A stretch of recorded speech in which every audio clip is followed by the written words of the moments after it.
What is up, guys? It is Michael. And Mom, back with you again after we left off last time with How I got diagnosed with cancer. And in this episode, or should I say YouTube video, we're going to be talking about chemotherapy and my official diagnosis. So, we left off where the doctor walked in the room and kind of told me I had leukemia/lymphoma, and they didn't really know exactly what it was. So immediately after that, the doctor was like, we're going to admit you to the hospital and start you on chemotherapy right away. But it wasn't that simple because they couldn't really figure out the exact diagnosis. So if they don't have that exact diagnosis, they can't start me on any chemotherapy. Yeah, the way it works with cancer is each cancer has a specific protocol in chemos. And without knowing what type of leukemia or blood cancer, lymphoma Michael had, he couldn't start. Sorry, Michael, for interrupting you. No, of course. Back to you. Back to me. I was admitted to the hospital, and right away the doctor asked me if I wanted a PICC line or a port, and that was really nice and considerate of him because he knew I was a surfer and wanted to go in the ocean, so he gave me a port instead of a PICC line because the port can actually get wet because it's under your skin. So I got the surgery for the port the next morning, and they were supposed to start me on chemo, but they didn't know my exact cancer, so they were just holding me in the hospital, giving me blood transfusions, running a bunch of labs, all the tests you can think of. But they did start you on a fabulous, fantastic medication drug. called dexamethasone. Well, it is fabulous because it saved your life. It saved my life, It and I'm did. really grateful they started me on it like right away because that was actually helping with my treatment because it was going to be part of the treatment no matter what it was, so they knew they could start me on that immediately. And I'm really grateful he did that. I was in the hospital for about a week, just receiving blood transfusions, throwing up, feeling horrible, and losing weight like rapidly. I think the cancer really hit me at that point. In 1 week, he lost so much muscle mass.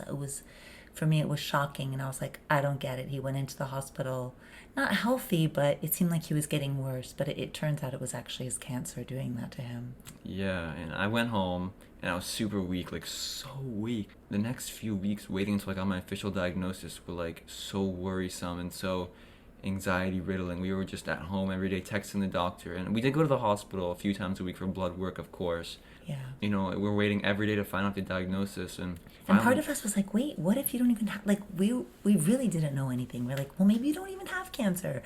Like, maybe you have a virus. We had like all these weird thoughts in our head. Yeah, it was a hard time. And then after about 3 weeks, the doctor finally calls us in and tells us we should bring stuff to stay. And we get to the hospital, we meet with him, and he gives me the diagnosis of hepatosplenic T-cell lymphoma. And we were like, Hepato, what-o? Yeah.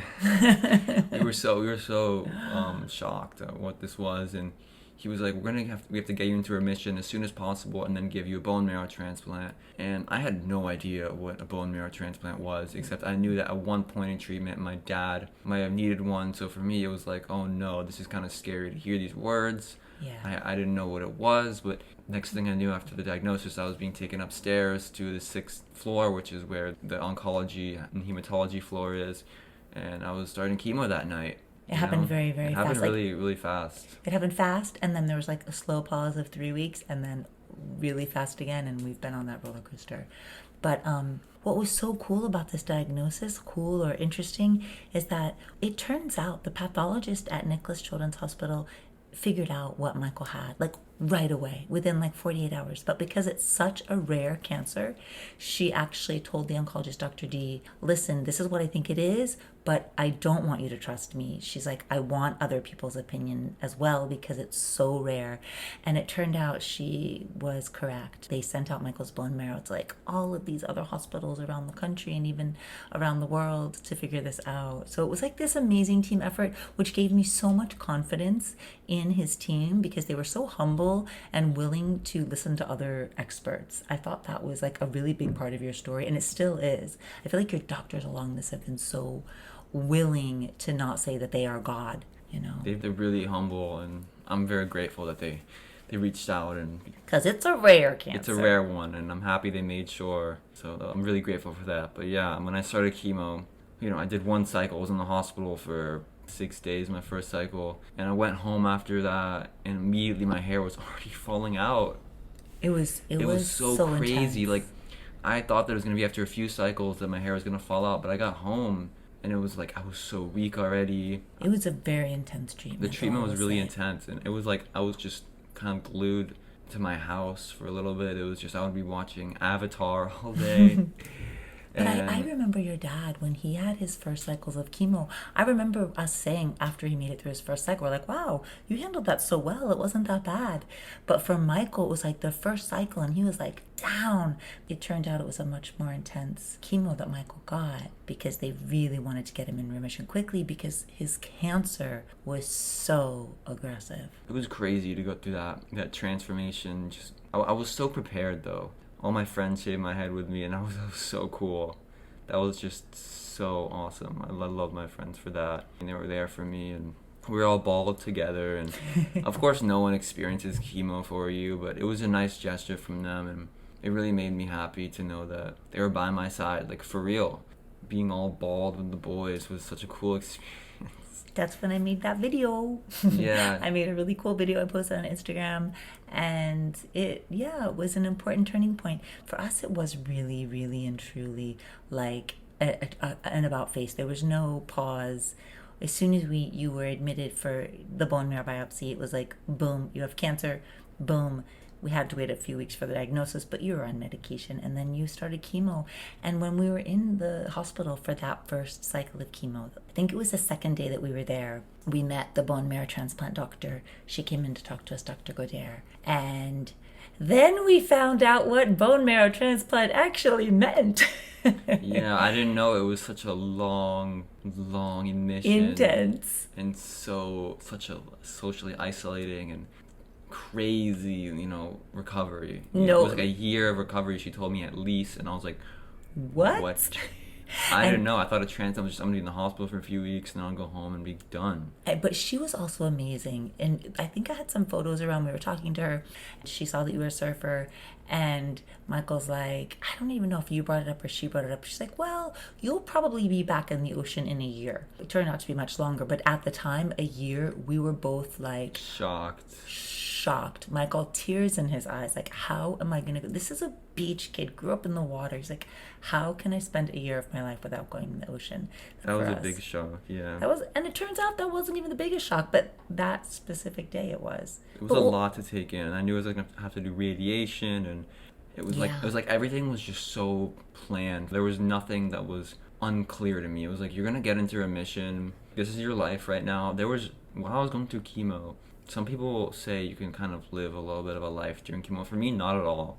It was just strictly chemo, back to chemo, back to chemo, back to... Next thing I know was I was going to my transplant, but that's for the next video. But it was just... I finished my cycle of chemo that was 21 days long, and the doctor was like, all right, your count's all right, we're going to the next one. There was no break, there was no... Our kitty just jumped up to the microphone, if you heard that. Yeah. Hi, kitty. Want to meow? Meow.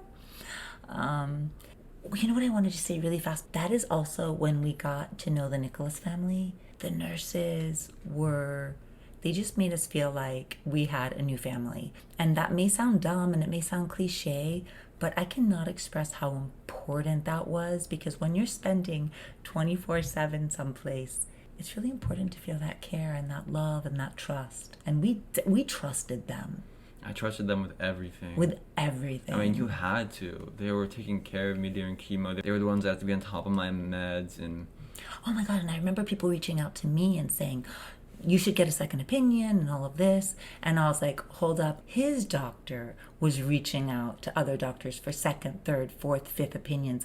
And it just reassured me so much that they wanted the best for Michael. They really wanted the best for you.